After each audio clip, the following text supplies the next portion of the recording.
Was it a thing of beauty? No. But you always got to celebrate your first.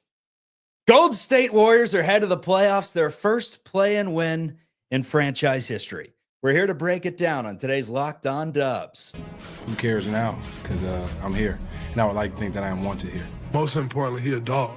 You got 4 championships. You are Locked On Warriors. I know Jimmy drinks great wine. Your daily Golden State Warriors podcast. Part of the Locked On Podcast Network. Speculation is just what it is, though. Your team every day. What is the good word, everyone? We appreciate you for making Locked On Warriors a part of your day, part of your week, and a part of your free time. I'm Charlie Walter, a host of this show, formerly at 95.7 The Game in the Bay Area. That's the flagship station of your Golden State Warriors, now officially the 7th seed, taking on the Houston Rockets. Today's episode is brought to you by Game Time.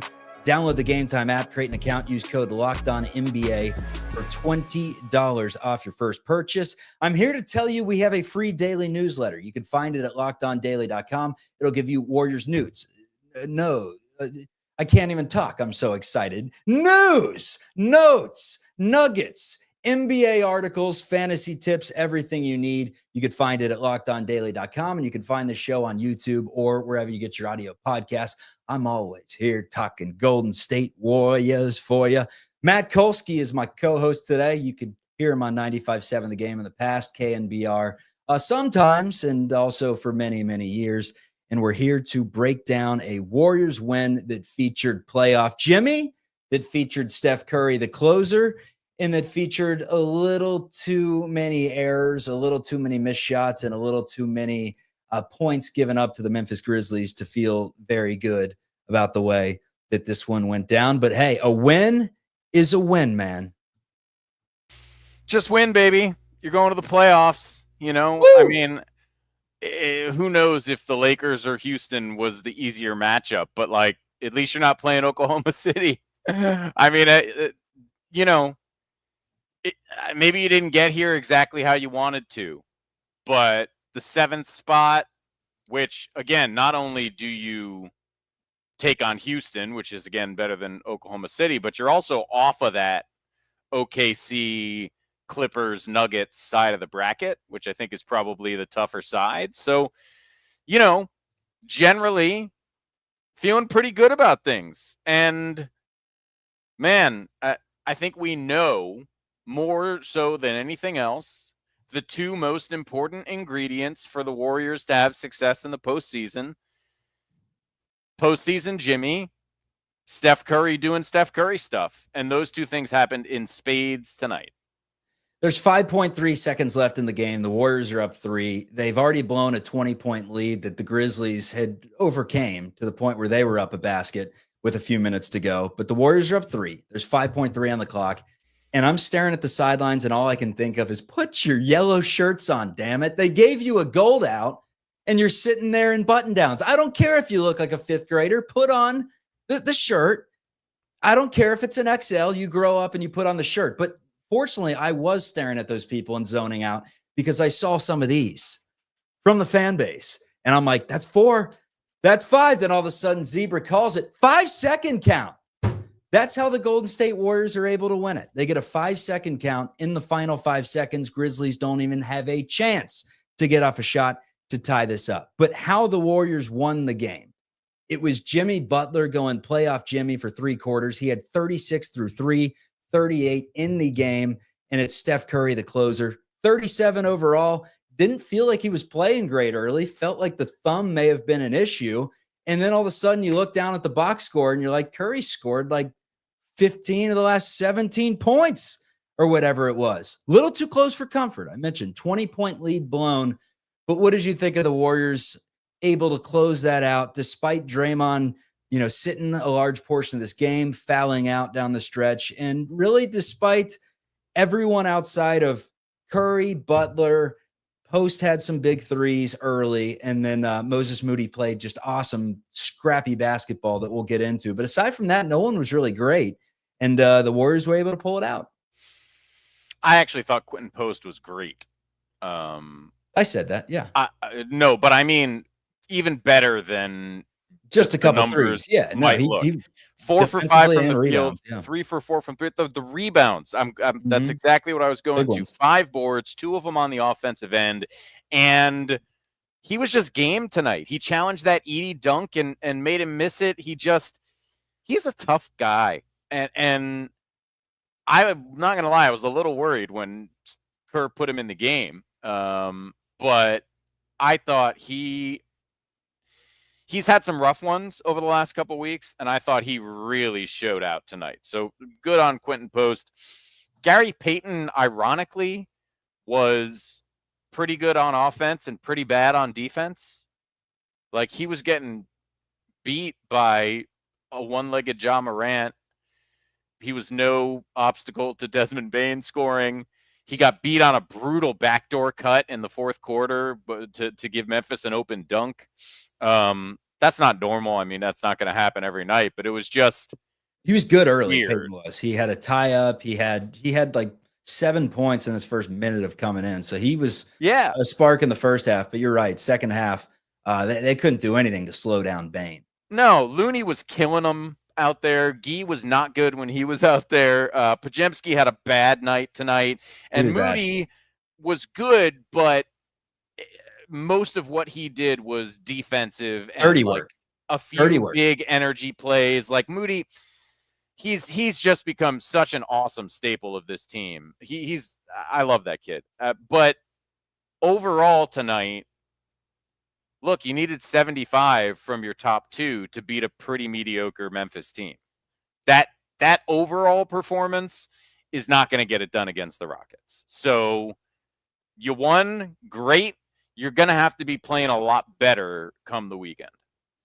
Warriors got a couple of Curry dagger threes. They got one at the 2-minute mark that I was like, is he going to get aggressive here and pull out the night to go up 5? Absolutely not. Way too much time. He has another one at the 1-minute mark to go up 6. And I'm like, he's for sure pulling it out here. Only thing he pulled out was the mouth guard. But the Grizzlies were not able to. They got it down to 1 possession. They had a chance with 5 seconds to go, but that chance turned into a 5-second call and no chance. Jimmy Butler, let's get into him. First of all, almost had a very costly turnover late.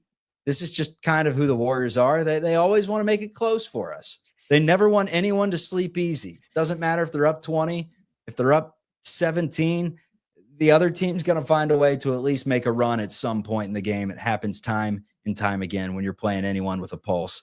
But then Pods the other way actually got all ball. They call the foul. Warriors don't have the review. Officiating, that's a topic for another day. It was bad. Quickly, the Looney foul, the Pippen foul. There were bad fouls both ways. Brutal officiating in the last 2 minutes of a critical, winner-take-all game is unacceptable. It was bad. Unacceptable. It was bad. We'll write our letters. You write your letters to the association, but it's bad podcasting to talk. It's bad etiquette to talk about. We don't need to get into it deeply, but there were a series They suck. Terrible calls. They suck.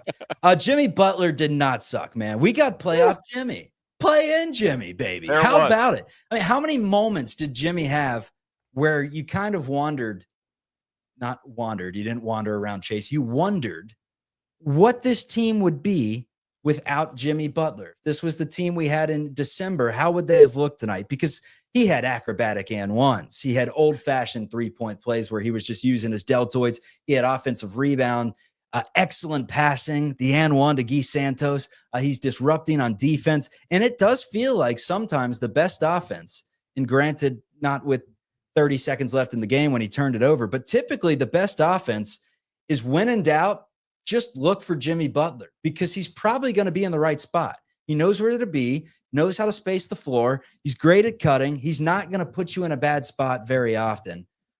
So Warriors did that tonight. They put the ball in his hands. Jimmy did what he was supposed to do with the rock, and that's shoot it. Shot it 20 times again.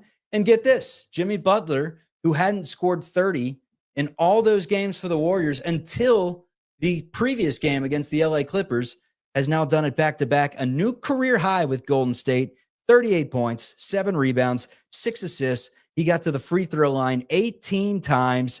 Jimmy Butler, our Locked On Warriors player of the day. Yeah, man. Let's just answer the question you started it with. Where would they be if they didn't have Jimmy? Probably already at home. Cancun. Yeah, this guy, and if the question was, does he still have it for a game like this? Now we have our answer. Does he have it 15 times over the next month? I don't know. But is it still in there? Hey, man, 20 field goal attempts, 12 for 20, by the way. You'll take that any night from anyone. 2 for 4 from 3 as well. And if you think about it, like 20 field goal attempts, but 18 free throws, that's another 7 or 8, times he was attempting to shoot. Like 25 to 28 attempts at the basket is probably 5 games worth for Jimmy over the course of his Warrior regular season career. So that was it. And they needed every bit of it tonight. I will say, I think we've done a good job so far of not mentioning anyone who didn't play in tonight's game, and I'm going to continue that. Kuminga's the new Voldemort. It's like the name you can't say. But I do want to say this on that turnover. You can go ahead and watch the replay. Exactly what happened is Draymond Green had been fouled out of the game. Jimmy Butler drove down the lane. Kevon Looney was standing wide open, essentially in the dunker spot to Jimmy's left. And you can't give it to Kevon Looney late game, no matter how wide open he is. So Jimmy tried to throw it behind him to Steph, who was double covered and lying on the ground. You had options for that position. I don't think he was in a uniform. That's all I'm saying. And as Steve Kerr said, he was in a uniform. We won't get into it before the game. Steve Kerr said when it came to Jonathan Kuminga, no comment. So a weird turn in that saga. Went from being the heir apparent in like December when they were giving him the keys to be the guy, and now not only is he not one of the guys, he legit isn't even in uniform, and we don't know why. But that's a story for another day. He was in uniform. He wasn't in the huddle, the like pregame huddle or whatever. Who knows what's going on? I don't know what's going on, but I do know that Kevon Looney played 10 minutes, was 1 of 2 from the field and a -11. Guy Santos played 6 minutes, was 1 of 3 and a -2. And Buddy Hield, although he was +7, was no good at all tonight. So I don't know, man. I don't know what to say. I mean, who knows? We'll wait for the news to come out if it's anything or if it's just, a lack of belief. But things can happen, right? I didn't see a uniform honestly, under the sweats, but it could have been hiding under there. Who knows? Yeah, I mean, honestly, at this point, I think you did. You texted me today, like maybe something happened behind the scenes, and like there's an internal suspension, missed a practice, or that makes significantly more sense to me than any other explanation. Because look, he was playing 18 minutes 2 games ago. You can decide you don't want him to close. You can decide he's not a perfect fit. But to have Draymond Green in foul trouble in a must-win, literal must-win basketball game, and repeatedly go to Kevon Looney, who's getting killed out there, and then put Draymond back in with 4 fouls in the third quarter instead of Kuminga, like something weird is going on. And it's just like, debating the basketball arguments is not worth it anymore because they don't make any sense. We'll figure it out another day, Kolsky. All we're going to do tonight is celebrate a win. We got the champagne on ice, baby. Woo! This is Locked On Warriors. We'll be right back. Destroy Jimmy and Domino's. I know Jimmy drinks great wine. All right, today's episode is brought to you by our friends over at SKIMS. Let me tell you about SKIMS. If you're a fan of underwear, you're going to be a fan of SKIMS. If this ad loads, I'll give it about 2 more seconds before I start telling jokes. Hold on, let me add Kolsky to the scene here. Kolsky, you got anything for us during this ad read? Any jokes? No, but it just occurred. Only just now occurred to me that SKIMS is called SKIMS because it has Kim in the middle. Okay. Did you ever think about that before? I did not, but apparently someone watching live that has the ad read is going to have to text me or something because this is what happens when you do a live post-game show. This is what happens, Larry. This is what happens from time to time. So I guess I just am supposed to tell you about everything I know. Skims, it's the best underwear. You can find it at skims.com. Tell them Locked On Warriors sent you. They got all different styles. My favorite's the Stretch 5 Boxer Brief. Why do I remember all these facts about Skims? Because I actually use the underwear. It's good stuff. They're not synthetic athletic type wear. It's something that you can wear around the house. They're comfy. You can wear them to the gym too. The Stretch 5 Boxer Brief. You can find it at skims.com. They make the best underwear in the game. If you have not checked out Skims, go ahead and do yourself a favor. Skims.com. Underwear purchases, very underrated. Today's episode is also brought to you by Game Time. Download the Game Time app, create an account, and use code LOCKEDONNBA for $20 off your first purchase. My favorite thing about the Game Time app is that the closer you get to your event, the cheaper the tickets get. You'll find the best deals. There's the lowest price guarantee, or Game Time's going to credit you 110% of the difference. Also, you can see where you're sitting before the game with a panoramic view in the app. It's Game Time. Download the Game Time app, create an account. Use code LOCKEDONNBA for $20 off your first purchase. Skims, Game Time. Definitely check them out, whether the ad read loads or not. I could tell you all about our two sponsors today because they have a good product. And when they have a good product, you don't need to memorize a script. You just tell the people what you know. Back to Locked On Warriors, everyone. And most importantly, he a dog. We need more dogs. We need more dogs. Ja Morant's a dog, man. He Hold on. What? Shout out Oberyn. That's good stuff. Kerr traded JK for a pair of Skims. That's what he's going to be worth by the time Steve Kerr's done with it, man. I mean, seriously, a lot of swank in those underwear, though. So Skims, check them out for sure. Warriors will get a series with the Houston Rockets. This is where we wanted to be, man.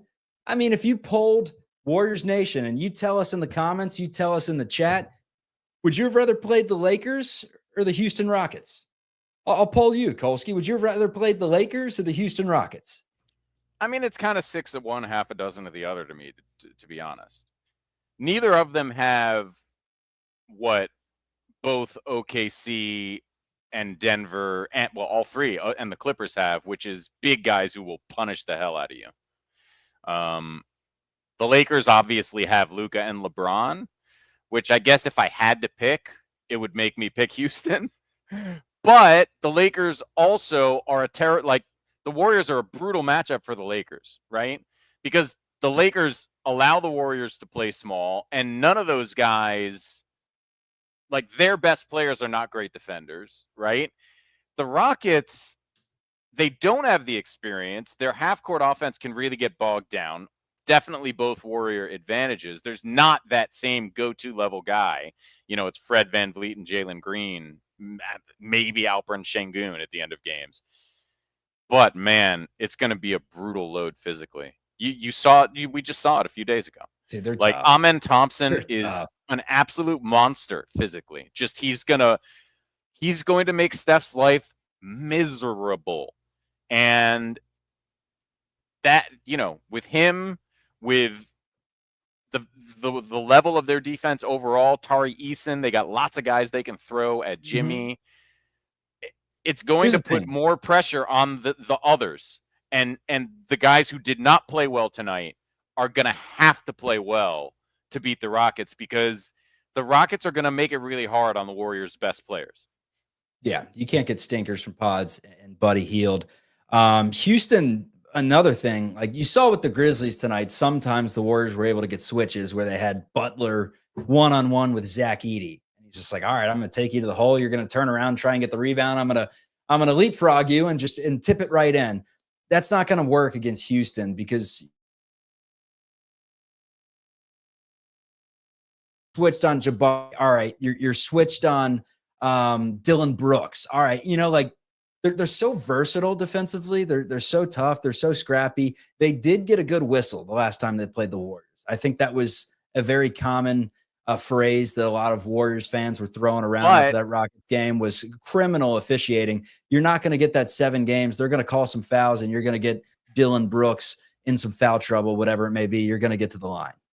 Yes, but also generally the playoffs more physical play is allowed. It was you know? physical So, tonight. They let him play tonight, especially early when Moody was until all they over didn't, Ja. the reffing was Yeah. just terrible tonight. But Yeah. and I don't, there have been complaints from fans of both teams in the chat, which is how you know it was just an all-around bad refereeing game for the most part.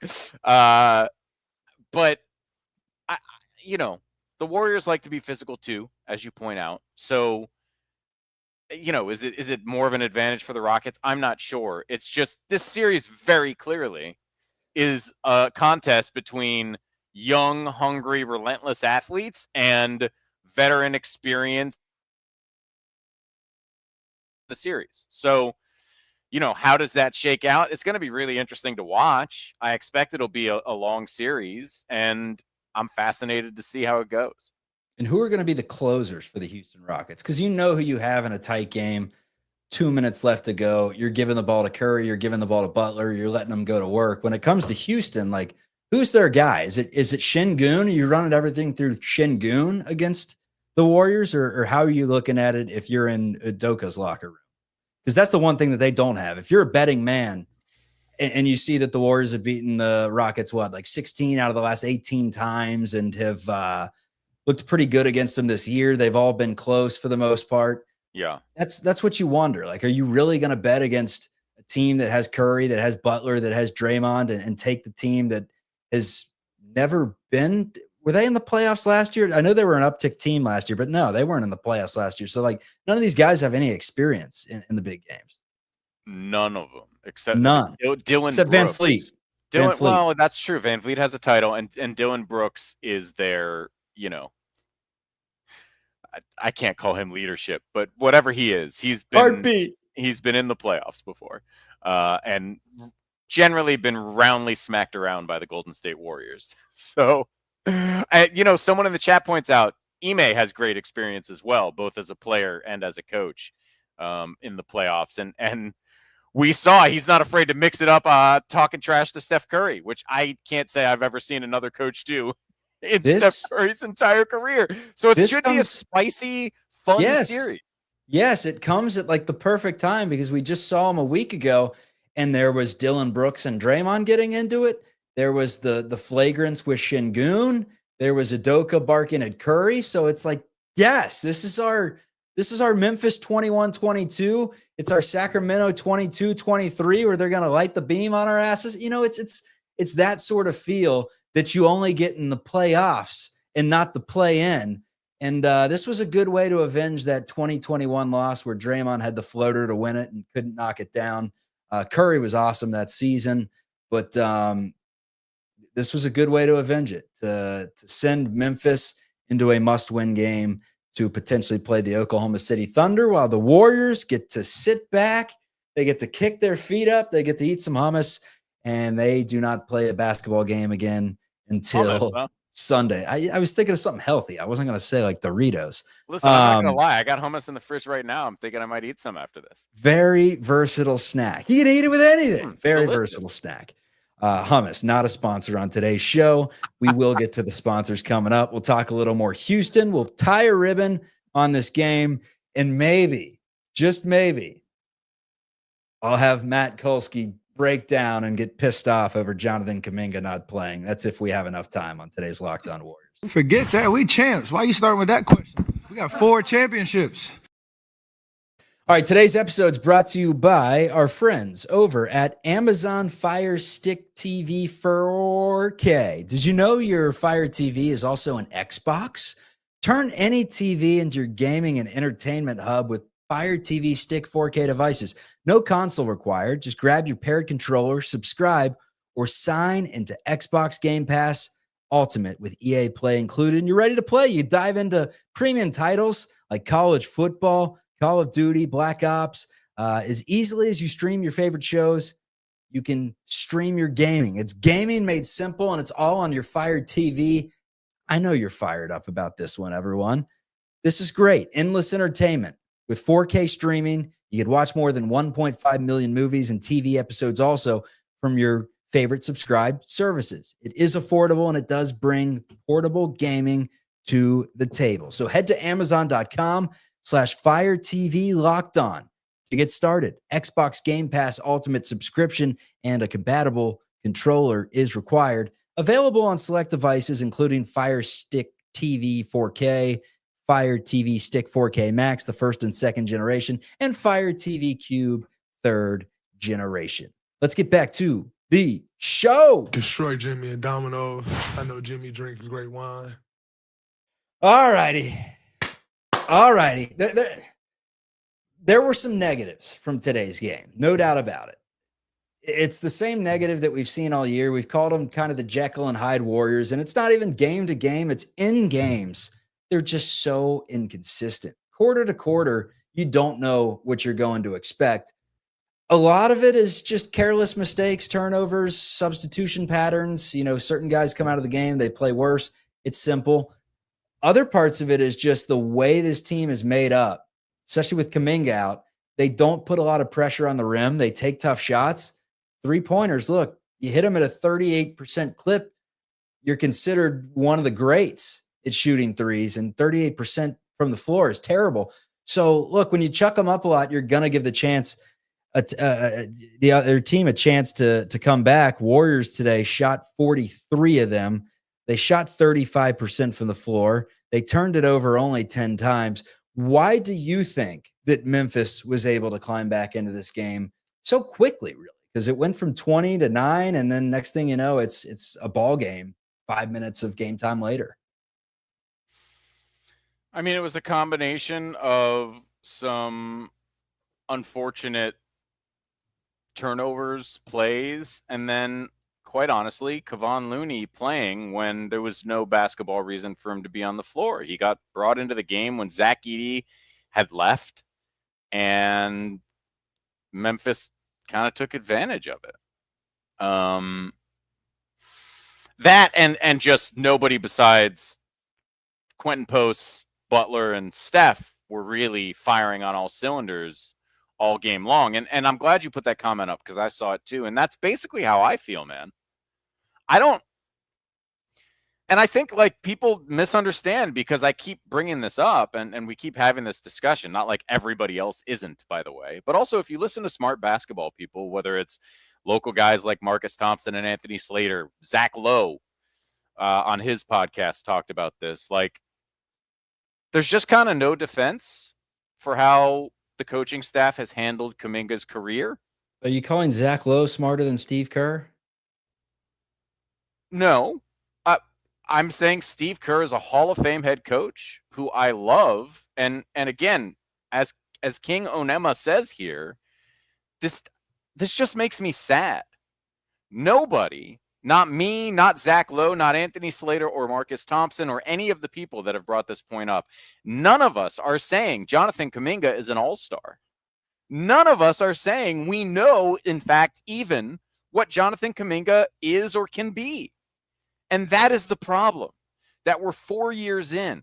And at every turn, from Anthony Lamb to Guy Santos, Steve Kerr has made decisions that have hindered Jonathan Kuminga's development rather than giving him an opportunity to develop. Now, I have a he really got the hard ankle time. injury at the worst time possible because that's right when he was cooking, you know? Yeah, man, but like that doesn't explain how that ankle injury is just one of 4 or 5 points in his career where consistent playing time has led to much better results and much more Warrior style basketball from him. He clearly gets more comfortable in the style the more consistently he plays. These things are not really even up for debate. And whether it's an injury, whether it's a trade, whether it's whatever it is, Steve Kerr is looking for reasons to put him back in the doghouse. And look, he may turn out to be right. Because again, I'm not going to sit here and tell you that I know what Jonathan Kuminga is. Kerr may turn out to be right. The problem is, without what Jonathan Kuminga can be, this team probably isn't good enough to do much. And if you want to get better in the offseason, you got 30 people in the chat saying trade him for Cam Johnson, who, by the way, is like a much lower ceiling player. But here's the problem. You can't. He's a restricted free agent. In order to trade him, period, at all, he's got to play ball with you. Otherwise, he can go sign somewhere and put you in a spot where you have to decide, do we match? And by play ball, you don't actually mean play ball. You mean cooperate. Yes. I mean cooperate. And are you and if he goes and signs a contract elsewhere, you're going to have to say, all right, either we match that and bring back a guy who we basically crapped on at the end of the season in a contract year at his most important time of his career, when he showed he could help us. We took a big dump on him. And so do we bring him back for money we probably don't want to pay him? Yeah, he coming back, lose him for nothing. Writing's on the wall. Well, he doesn't have a choice. They have restricted free. That's the whole thing. They're in this horrible situation now. And because of how they've handled him, it's much worse. And it not only, in my view, lowers their ceiling for this playoff run, but dramatically affects in a negative way what they're going to be able to do this offseason. 2 months ago, before that ankle injury, his value was high. And what has happened since the ankle injury doesn't tank his value. What tanks his value is how he's been handled, not just since then, but before then as well. And it's unfortunate, man. It's just sad because I really like the Warriors. I think Steve Kerr is one of the most respectable and high-quality head coaches of all time. I think this organization generally does things in a tremendously class way. And I also really like the prospect in Kuminga, and I have since before he was drafted. I sat on the radio across from Bob Myers an hour before the draft in the building and said, your best option here is going to be to get Kuminga and Moody if you can somehow make that happen. But I don't think you'll be able to. Like, I'm attached to these guys. I'm not going to say I'm not. I believe in them. But maybe I would also be fine being proved wrong. And he hasn't had the opportunity to prove me right or wrong. Reality tells you it may be time to start even talking about this. Stop talking about this as a storyline, because right now, until we see him get run, like, it's as simple as you move on without Jonathan Kuminga. That's 2 straight games where we haven't seen him. I mean, I have a feeling we're going to see him in the playoffs. I don't think he's just going to get DNPs the rest of the way. If so, that would mean that something had to have happened, right? But let's no speculation. Warriors win. Kuminga didn't play. We can have this chat if they lose 4-2 to the Rockets, because Kuminga's been awesome against the Rockets. That's a side nugget for everyone. He averages 21 against the Rockets over this season. It's the best against any team this year. He's had some of his best performances, a 30-burger against the Rockets. So we will see if he plays in that series. Moses Moody's been more impressive than Kuminga as of late. It's because he's on the floor. I feel like I'm watching a different player when it comes to Moody. I was always intrigued by his offensive package. I wondered what he could turn into. Could he be someone that could knock down the three at a consistent clip? A month or two ago, all of a sudden he starts scoring 17, 20, 15 every single night in a row, to where you're like, all right, Moses Moody's busted out offensively. And now I don't even look at him as an offensive threat. I just look at him as tough on defense, getting into passing lanes, throwing down tomahawk dunks, grabbing rebounds, tipping balls, like kind of just being the Warriors' glue. It's just a wild development how much his game has changed throughout the season, or at least how much my eyes have changed. And then the Warriors defense as a whole, I just thought they did a decent job forcing Memphis into some really tough shots around the rim. The on-ball pressure was pretty good. They had the bend, do not break mentality down early, and then I guess again late. But again, you mentioned second and third quarters. There were some moments there where it was not good. Hell of a bargain on Moses Moody as it looks right now, huh? Oh, yeah. And you know, as people in the chat have pointed out, it took basically being forced to get him on the floor as well. We're all glad it happened. And tonight was a great example of how Moses Moody always plays within himself.